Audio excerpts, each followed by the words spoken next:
Welcome to another Apollo Papyrus podcast episode. I am Aaron Apollo Camp. For this episode, my interview guest is an author and descendant of Holocaust survivors. As a fiction author, he has written 3 humorous novels. As a nonfiction author, he has written the memoir Out of the Shadows, which is based on his parents' Holocaust survival stories, as well as his upbringing as a son of Holocaust survivors. His name is Willie Handler, and my interview with Willie will follow the note-taking sounds. Willie Handler, welcome to the Apollo Papyrus podcast. Thank you. It's a pleasure to be here. Feel free to introduce yourself to our listeners. Okay. As you already heard, I'm Willie Handler, and I am an author of several books. And this is not my first career.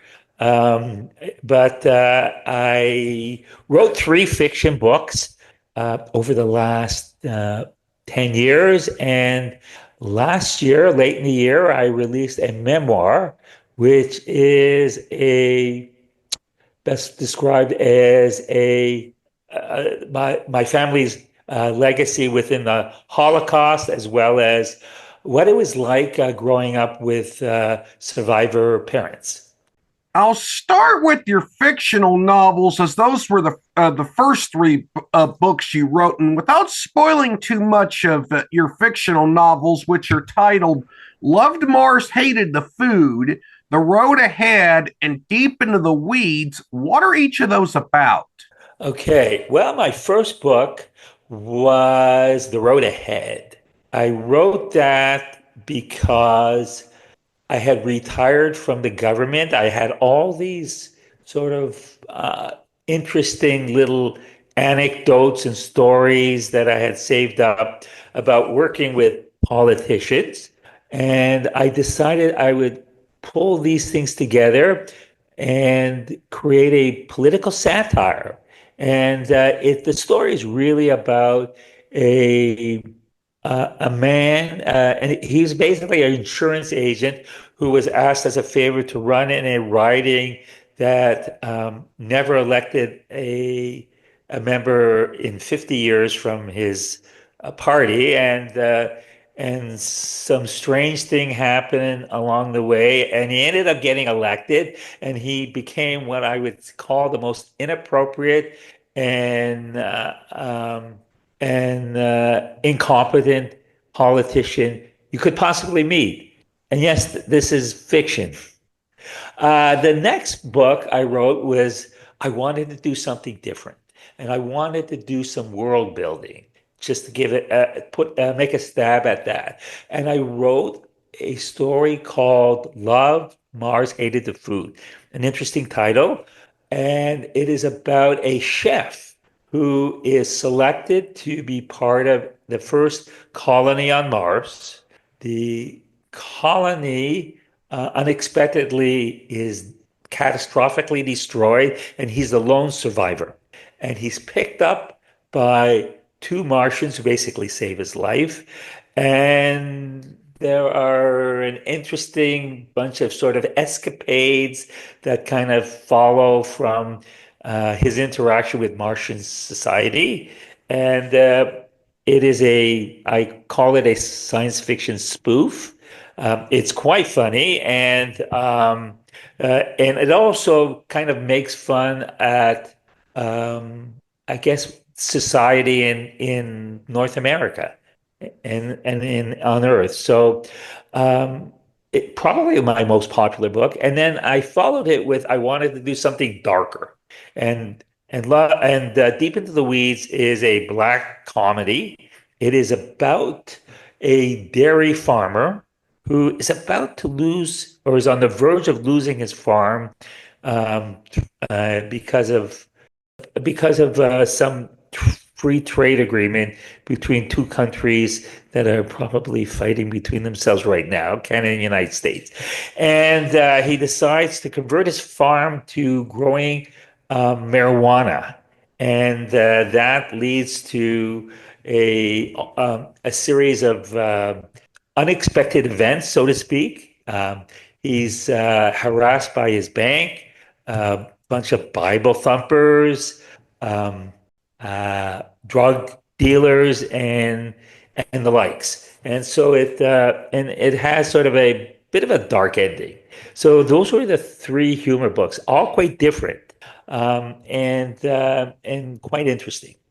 Before I ask the next question, I'm going to let our American listeners know that in Canada, a legislative constituency is called a riding in Canada. In the United States, it would be called something like depending on the context, a congressional district, a state legislative district, a city council district, or whatever.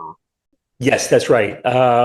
So that would be on the provincial, the same as the state level and federal level, and then on the municipal level, they're called different things, and it varies from municipality to municipality.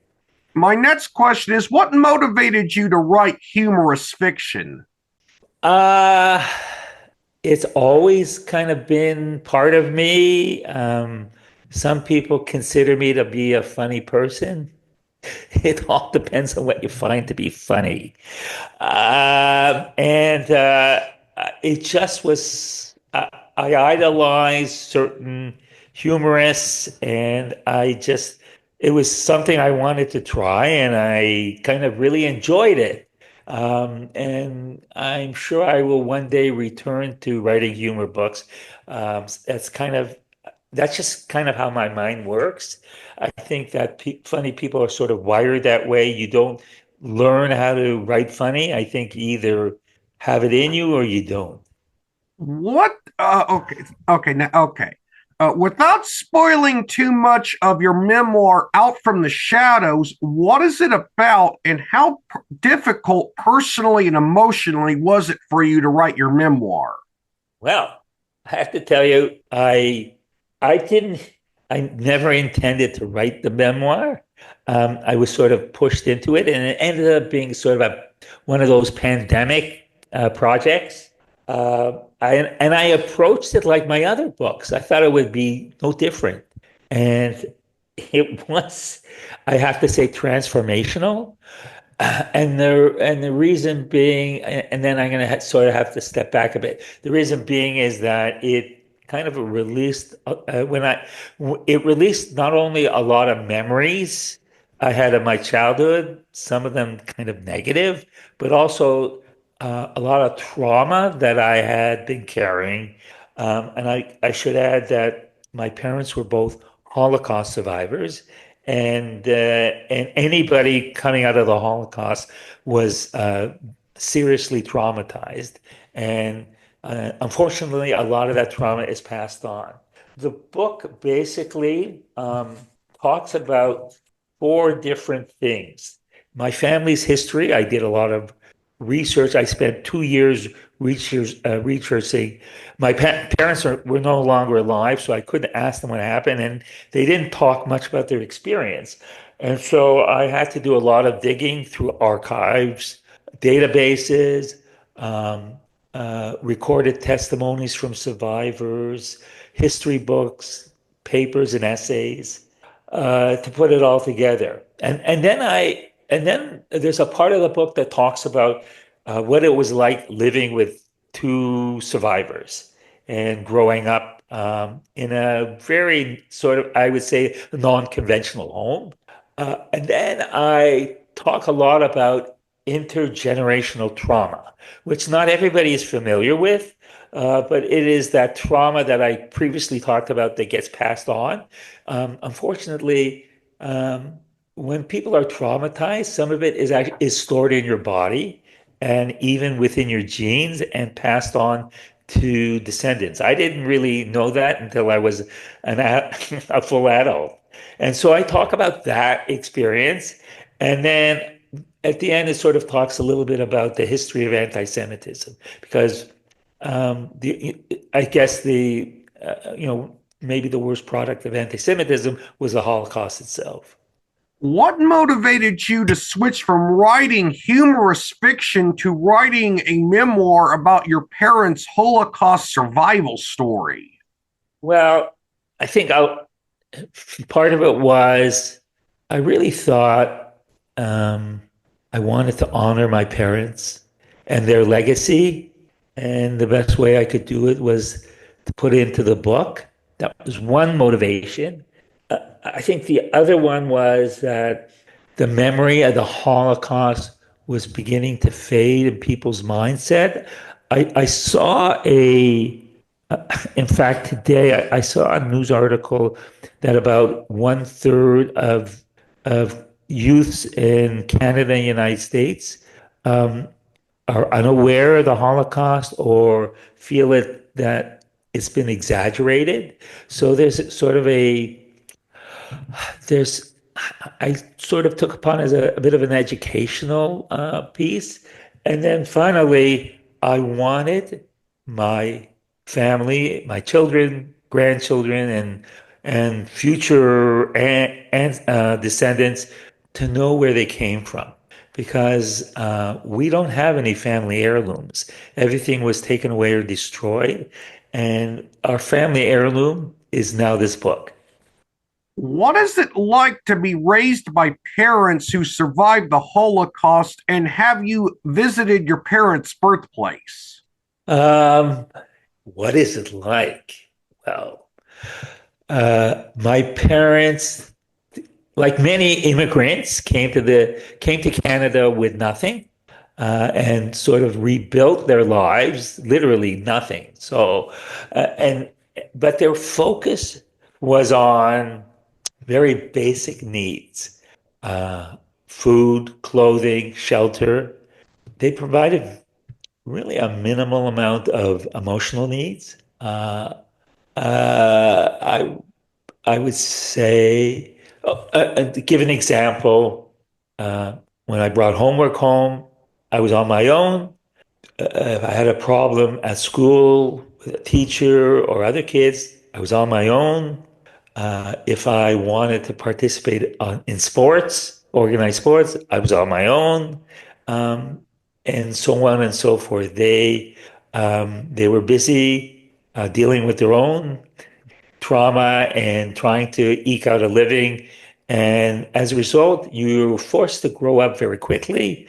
Um, I would say I was in sort of myself in survival mode at a very young age through my life.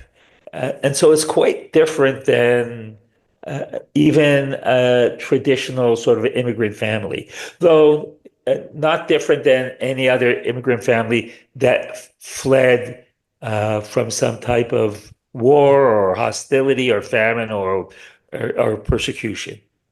What were some of the most shocking discoveries from doing research for Out from the Shadows? I would say the most significant part was related to my father's family. Oh, and you did ask me, I'm sorry, just backtracking a bit. You did ask me about whether I'd ever gone to see where my parents were born. And in 2022, I did visit my father's home place where he was born and where he was raised. I have not yet gone to Romania, which is where my mother was from. So they're both from different countries, and they met in Israel. Um, but we were now I forget what you asked me. What were some of the most shocking Oh, discoveries from doing research for Out from the Shadows? right. Okay. Um, my father did not talk much about his experience, even his experience before the war. He got very emotional, but he would often refer to he had lost his wife that he had lost. He was married during the war and had a child. Her name was Leah, and he said they both perished, and the girl was 4 years old.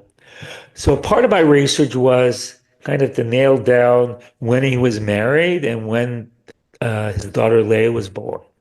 And I wrote away to Polish archives, and I remember back in 2021 receiving this email, and it listed my father's date of marriage and the date of birth, not of Leah, but of two girls, Leah and Yenta. And it turned out he had two children, one of which he never ever spoke of. My own mother probably never knew about his second daughter. And that was devastating for me. And it was for others in the family.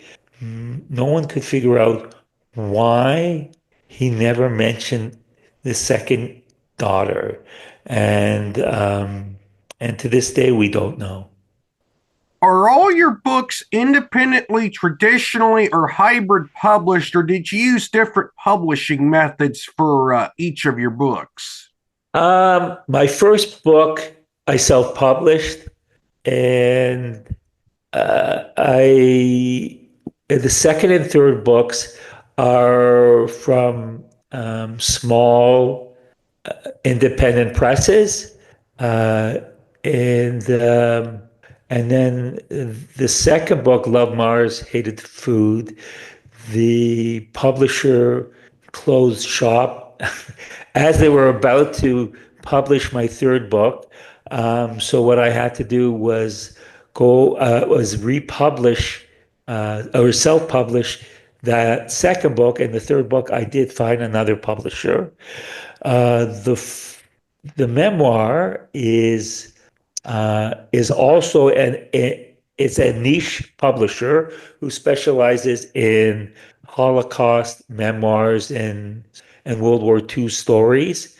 Um, and although and I don't want to get into it too much, that book was at one point going to be traditionally published, and then my the literary agency I was dealing with after October 7th backed out.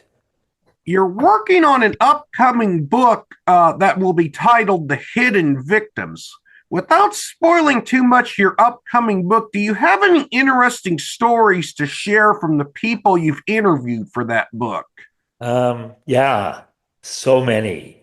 Um, I when I went into this, I really had no clue what I was taking on, and it was quite triggering in some cases to hear some of the stories. Um, Maybe the best, one of the most interesting stories has to do with I was interviewing a woman in her 40s, I guess, if I recall.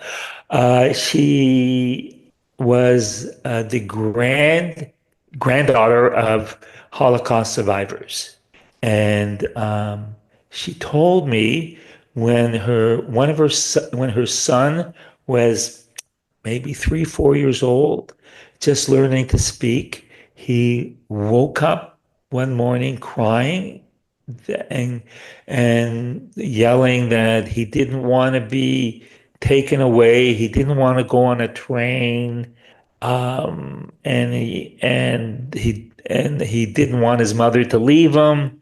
And she was in shock. And what she told me was, and this little boy knew nothing about the Holocaust. He was too young. He was never told anything. And what she told me was that her grandparents were being loaded onto a train to be sent to Auschwitz.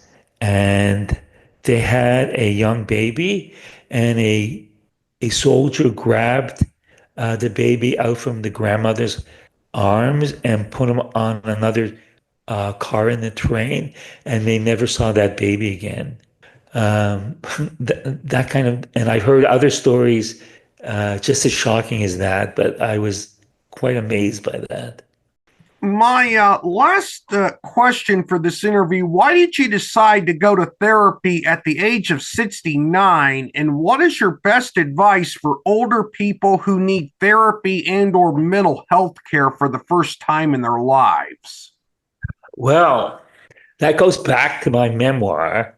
Um, During the writing process, as more as these memories started flooding back and my buried trauma that I didn't even realize I had came to the surface, it started to impact on my mental health. And I remember I reached the point the book was complete and was going to be published, and I realized, oh my God, people are going to read all this stuff. I'm going to have to stand up in front of people or do interviews like I am with you, and I don't know how I can keep it together. And so I thought maybe I should just go for some therapy. And I actually thought, oh, a few sessions, I'll be fine. 16 months later, I'm still in therapy. Um, and so I don't think age is so much relevant as what you're going through in life. And when anxiety and depression, let alone post-traumatic stress, are relatively common in society. Many people are able to manage it. I managed it well for 69 years until I couldn't. And I'm sure many people are reluctant to reach out for help. And it's not an easy thing to go through. But if you can stick with it, you will feel better. And that it worked for me. By the time the book was released, I had no problems talking about it, um, getting feedback from people, doing presentations, and not only that, I feel I've changed in a lot of very positive ways with respect to relationships with people, my priorities in life. So there's a lot of benefits that you don't even realize that you can gain from it. And so people need to approach this with a very open mind. If you're struggling, try it. If you're not struggling, you're okay. Willie, thank you for appearing on the Apollo Papyrus podcast. It was a pleasure to interview you. Well, thank you so much. A pleasure to talk to you. Willie is living proof that one does not need to choose between writing humorous and serious books, and it was wonderful to interview him. Before I sign off for this episode, I'll provide a brief update on the status of the Apollo Papyrus channel on YouTube. I will be relaunching the AuthorTube and BookTube portion of the channel sometime in the first 2 weeks of April. I apologize for the delays in getting the channel relaunched, but I definitely look forward to returning to producing video content on YouTube. This is Aaron Apollo Camp reminding y'all to find your writing and reading purpose. Bye for now.